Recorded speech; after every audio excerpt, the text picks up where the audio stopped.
Alright, how we doing? Wednesday, August 24th, 2016. Rich Van Tassel here with you. Wanted to do a quick take on this situation.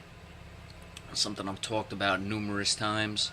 I seem to always get heat for it. I don't know if it's just because I'm insulting people's favorite players, but I said it with CC Sabathia.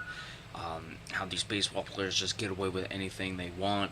Talking about CC Sabathia's weight, people telling me I'm a hater, this, that, and the other thing. Now we've got the Texas Rangers have just released Josh Hamilton.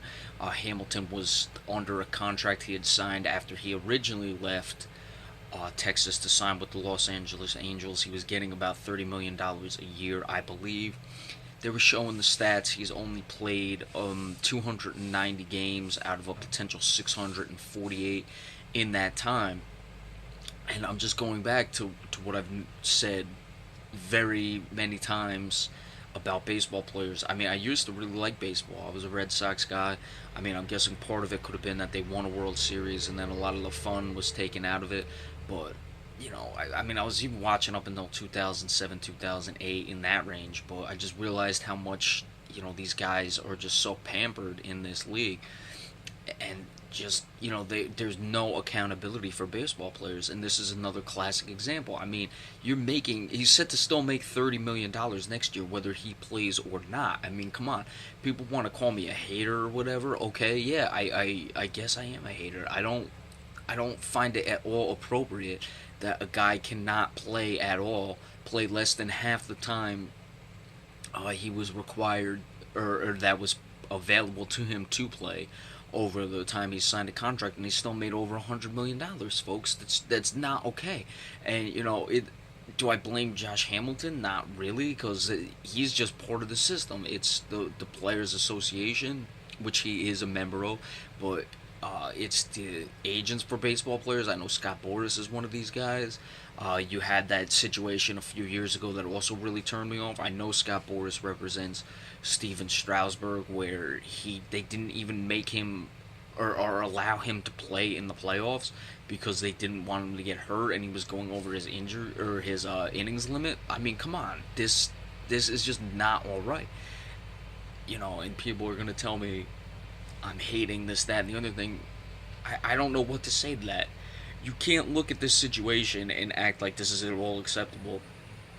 That a guy like Steven Strasburg, who's getting paid a ton of money, was threatening holdouts. Remember, Boris was, not even gonna make him play if they didn't get all the money he wanted, and then you're ready to go to the playoffs, and you're gonna basically say fuck you. He's over his innings limit. Come on, that's ridiculous.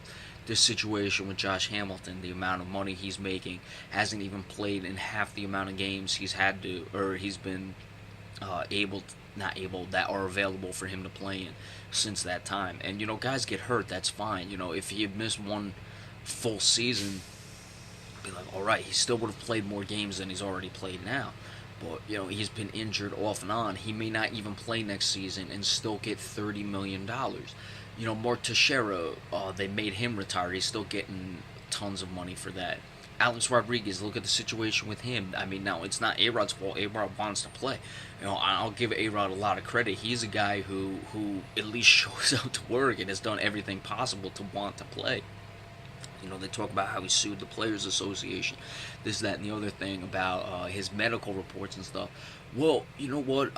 Like we said with A-Rod, this is a guy who's at least trying to play. Josh Hamilton, and why are you gonna, bust your ass to get back on the field when you're making $30 million? CC Sabathia. Now, granted, from everything I've understood about CC Sabathia, is a guy who at least tries to play. He's had his issues, the alcoholism or whatever, but he's still overweight, out of shape. These baseball players are really just getting away with way too much and still getting paid way too much, and something's got to be done. We know that their union is probably the strongest there is. You look at NFL players and how weak their union is. So hats off if they can get it. I guess you take what you can get, but this is very much a problem, and it's something that's got to be looked into. But again, Josh Hamilton, I believe now I'm seeing unconditional release or some sort of release he's on for the rest of the year. He's still going to collect his money. He's still due to get paid $30 million next year, whether he plays or not. So, If I don't know how many people are going to see this video. If you want to, again, say I'm a hater or whatever, yeah, I don't like the fact that a guy gets paid $30 million who doesn't even show up to work half the time. So let it be known, and any other updates, we'll give them to you. Thanks so much.